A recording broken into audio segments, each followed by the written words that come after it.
Hola, bienvenidos a esta nueva clase de su curso de preparación para el examen CCNA.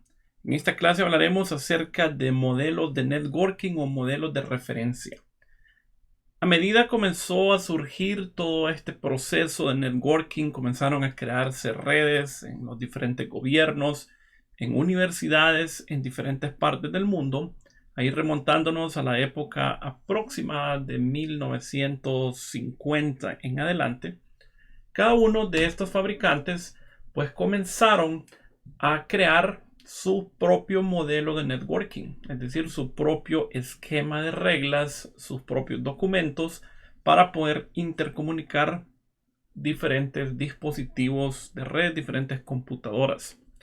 No obstante, cada una de estas implementaciones era propietaria, es decir, que no podía interactuar con configuraciones que podrían hacer otros fabricantes u otras organizaciones. Es por eso que si nos remontamos a alrededor de 1970, 1980, y nosotros veíamos, por ejemplo, una red de un gobierno o una red de una universidad, que eran los casos más típicos en ese momento, cada una de estas instituciones tenían que comprar dispositivos de red de cada uno de los fabricantes. Así que si nosotros íbamos a uno de estos lugares, íbamos a encontrarnos con escenarios tal como este que ustedes ven en su pantalla, donde las organizaciones tenían grupos de dispositivos interconectados que pertenecían al mismo fabricante o seguían las mismas reglas determinadas por ese fabricante, y posteriormente se veía la manera en que podían conectar estos grupos de dispositivos, pero no podíamos tener dispositivos de este grupo interactuando con dispositivos del otro grupo. Es por esa razón que comenzó a surgir la necesidad de masificar las conexiones de red y comenzar a crear un modelo que sirviese de estándar para todos los fabricantes de dispositivos de red, y de esa manera pudiésemos obtener interoperabilidad. Así que este es un concepto clave que fue uno de los que impulsó la creación de estándares, de modelos de referencia. Es decir, si por ejemplo Cisco iba a crear un determinado equipo de red, pudiese acudir a este modelo de referencia y allí iban a estar definidos todos los protocolos, todas las reglas a implementar, de tal forma que si posteriormente llegaba otro fabricante, pudiese tomar esa misma referencia, y a la larga esto nos iba a producir equipos que pudieran intercomunicarse.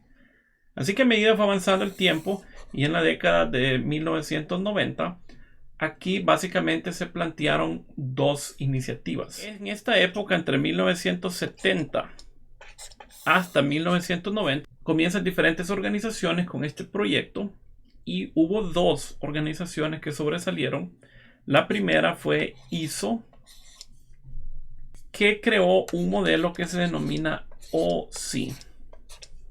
Y además el Departamento de Defensa de los Estados Unidos, que creó otro modelo que se denomina TCP/IP. Este modelo de Estados Unidos, del Departamento de Defensa, pues vino un poco después del inicio del proyecto de OSI. Estos dos modelos comenzaron a desarrollarse de manera paralela. No obstante, el Departamento de Defensa con su modelo TCP/IP fue muchísimo más proactivo, mucho más rápido en la definición de protocolos, por lo que ya a mediados de los 90 este fue el modelo que se implantó prácticamente en toda la industria del networking, y el modelo OSI prácticamente no tuvo el éxito esperado. No obstante, estos modelos, si nosotros comenzamos a compararlos uno contra el otro, tienen muchísima similitud. El modelo OSI divide su modelo en 7 capas, mientras que el modelo TCP/IP lo divide en 5 capas.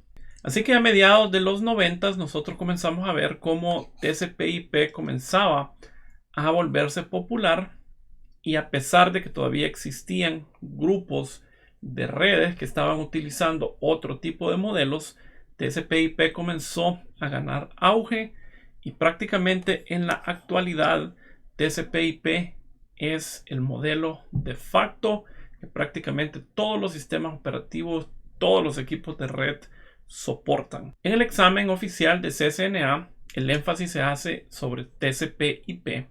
No obstante, al final de esta clase hablaremos un poco acerca del modelo OSI, ya que si lo estudiamos no es excluyente con el modelo TCP/IP y comparten gran parte de sus características. No obstante, ustedes deben estar claros que lo que se implementa por prácticamente todos los fabricantes de redes a nivel mundial es el modelo TCP/IP. Vamos a conocer más a profundidad qué es el modelo TCP/IP. Pues el modelo TCP/IP va a dividir todo el funcionamiento de una red, todo el trabajo que tiene una red de compartir recursos y aplicaciones en 5 capas. Así que ustedes ven que tenemos por acá la capa física, tenemos la capa de Data Link, en español sería enlace de datos, tenemos Network, que es la capa de red, tenemos Transport, que es la capa de transporte, y tenemos Application, que sería la capa de aplicación. Estas capas se enumeran de abajo hacia arriba. De este modo tenemos por aquí la capa número 1, tenemos la capa número 2, la capa número 3, la capa número 4 y la capa número 5. Ustedes visualicen que de todo el trabajo que se requiere para permitir la compartición de recursos en una red, el modelo TCP/IP lo ha dividido en 5 capas. Cada una de estas capas tiene su función claramente definida y el resto de capas no tienen ninguna influencia sobre su funcionamiento al interno. Es decir, que por ejemplo nosotros podemos enfocarnos en la capa física y aquí van a existir diferentes estándares en esta capa física y los fabricantes, por ejemplo, de equipos físicos, de cables, de fibra óptica, ellos se van a enfocar en la implementación de los estándares que se encuentran dentro de esta capa. Cualquier implementación que ellos realicen dentro de la capa física pues es totalmente independiente del resto de las capas. Y de esa manera es como nosotros podemos simular esto al trabajo de la construcción de una vivienda, donde por ejemplo nosotros tenemos un electricista, tenemos un fontanero, tenemos un pintor, etcétera, etcétera. Cada uno realiza su trabajo específico y el mecanismo que él utilice para realizar su trabajo no debe afectar el trabajo que esté realizando su compañero de otra función. De esta forma es como funciona esta definición de capas. Así que en resumen, el modelo TCP/IP define y referencia una gran cantidad de protocolos que permiten la comunicación en la red. Y recuerden que para definir un protocolo se utilizan documentos que en TCP/IP se denominan RFC o Request for Comments. En la clase anterior vimos un ejemplo de cómo ustedes pueden buscar RFCs para el protocolo, para el estándar que a ustedes les interese. Y finalmente, el modelo TCP/IP divide las funciones en categorías. Y a cada una de estas categorías le denominamos capas, o en inglés esto se conoce como layers. Para su examen es vital que ustedes se aprendan el orden de estas capas. Así que la capa física, la capa número 1, la Data Link, la capa número 2, Network, la capa número 3, Transport, la capa número 4 y Application, la capa número 5. El organismo que se encarga de administrar todos los RFCs y darle mantenimiento al modelo TCP/IP en la actualidad es el denominado IETF. Así que este es el organismo encargado de dar seguimiento a todas las actualizaciones de los diferentes estándares, de los diferentes protocolos. IETF significa Internet Engineering Task Force. Así que si ustedes van a la página oficial, pues ahí van a encontrar mucha información acerca del modelo TCP/IP y además van a encontrar prácticamente todos los RFCs o Request for Comments que constituyen este modelo, que es el modelo prácticamente que abarca todas las comunicaciones de redes en la actualidad.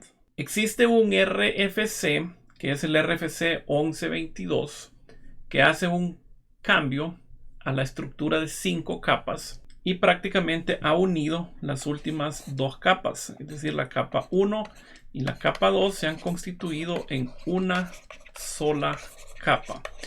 Esto debido a que las funciones que se realizan en estas 2 capas están íntimamente relacionadas y tienen que ver con toda la parte de la comunicación final con los dispositivos. Así que no les sorprenda que cuando estén investigando, cuando estén leyendo en internet, ustedes se encuentren con un modelo TCP/IP que únicamente muestra 4 capas. En lugar de data link o física, esta se denomina link o capa de enlace, que sería la capa número 1, network, que sería la capa número 2, transporte, la capa número 3 y aplicación, la capa número 4. No obstante, para efectos de examen, ustedes van a considerar el modelo de 5 capas.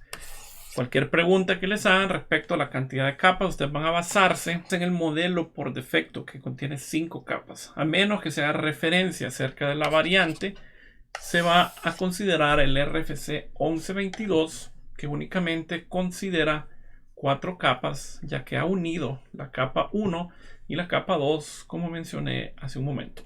Así que cada una de estas capas tiene su propio set de estándares que van a permitir el desarrollo de las funciones que han sido dedicadas a estas capas.